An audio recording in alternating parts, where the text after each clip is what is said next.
এত ত্যাগের পরে অন্তত লক্ষ্মীপুরে কোনো চাঁদাবাজি নাই। লক্ষ্মীপুরে চাঁদাবাজি আছে? শিওর আপনারা? এখানে কোনো দুর্নীতি নেই, এখানে কেউ কোনো কিছু অন্যায়ভাবে দখল করে না, এই সবগুলো আছে। যারা এগুলা করেন তারা কোন দলের, তারা কোন ধর্মের, তারা কোন প্রজাতির, তারা কোন গোষ্ঠীর, এটা না দেখে বিনয়ের সাথে অনুরোধ করব, বন্ধুরা দয়া করে ওই শহীদদের রক্তের প্রতি একটু সম্মান দেখাও। আমাদের শহীদদের রক্তকে তোমরা অপমানিত করবা না। এ অপকর্ম ছেড়ে দাও। তোমাদের যদি খাওয়ার অভাব হয়, আমরা আশ্বস্ত করছি এই সমস্ত মানুষগুলা মিলে আল্লাহ আমাদেরকে যে নিয়ামত এবং রিজেক্ট দিয়েছেন আমরা ভাগ বাটোয়ারা করে খাবো। তবুও তোমরা চাঁদাবাজি ছেড়ে দাও, দখল বাণিজ্য ছেড়ে দাও, তোমরা মানুষকে কষ্ট দিও না। আলহামদুলিল্লাহ, বাংলাদেশের জনগণ সাক্ষী, বিশ্ববাসী সাক্ষী।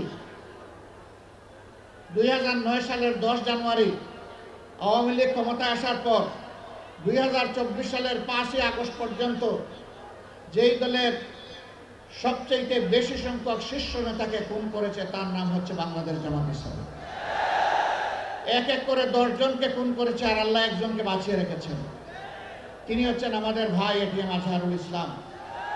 আফসোসের বিষয়, 6টি মাস চলে গেল, বাংলাদেশ ফ্যাসিবাদীদেরকে তাড়ালো, কিন্তু ফ্যাসিবাদের বোঝা এখনো এটিএম আজহারুল ইসলামের ঘাড়ের উপরে রয়ে গেল। এক এক করে জাতীয় নেতৃবৃন্দ সবাই বের হয়ে আসলেন, এখনো আজহারুল ইসলাম অন্ধকার প্রকোষ্ঠে থেকে গেলেন কারাগারে। তাই আমি মনের কষ্ট নিয়ে সেদিন বলেছি যে আজহার ভাইকে ভিতরে রেখে আমি আর বাইরে থাকতে চাই না। আমি সরকারকে অনুরোধ করেছি আগামী 25 তারিখ আমি স্বেচ্ছায় নিজেকে আইন শৃঙ্খলা বাহিনীর হাতে তুলে দিয়ে বলবো আমাকে গ্রেফতার করুন এবং আমাকে কারাগারে পাঠান। যেদিন আজহারুল ইসলামের মুক্তি হবে তার পরের দিন আমার মুক্তিটা দিয়ে।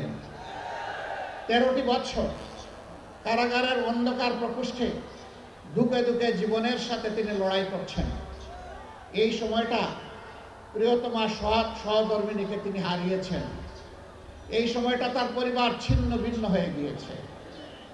সেই মানুষটার উপরে আর জুলুম করবেন না, দয়া করে তাকে এখনই মুক্তি দেওয়ার ব্যবস্থা করুন। যদি মুক্তি না দেন, বাংলাদেশ জামাতে ইসলামীকে সরাসরিভাবে আক্রমণ করতে এই দেশের 3 কোটি প্রাপ্তবয়স্ক মানুষ সমর্থন করে এই 3 কোটি মানুষকে জেলে নেওয়ার জন্য প্রস্তুত হয়ে যাবে।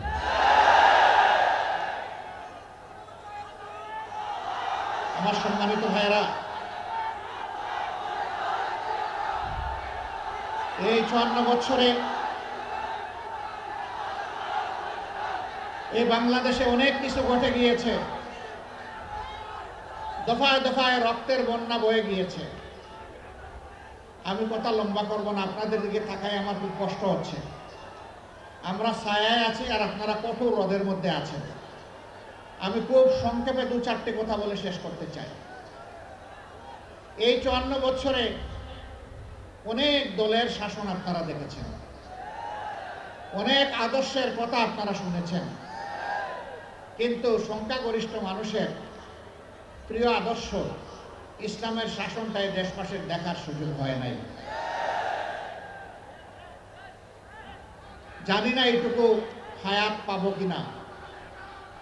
মহান আল্লাহর কাছে ভিক্ষা চাই, হে আল্লাহ, এতগুলো মানুষকে যখন তুমি দৌলতে ঈমান দান করেছ, মেহেরবানি করে সেই ঈমানের সোর্স কোরআনকে বাংলাদেশের শাসন ক্ষমতায় তুমি বসায় দাও। এর জন্য তুমি আমাকে, আমার সঙ্গীদেরকে কবুল করো।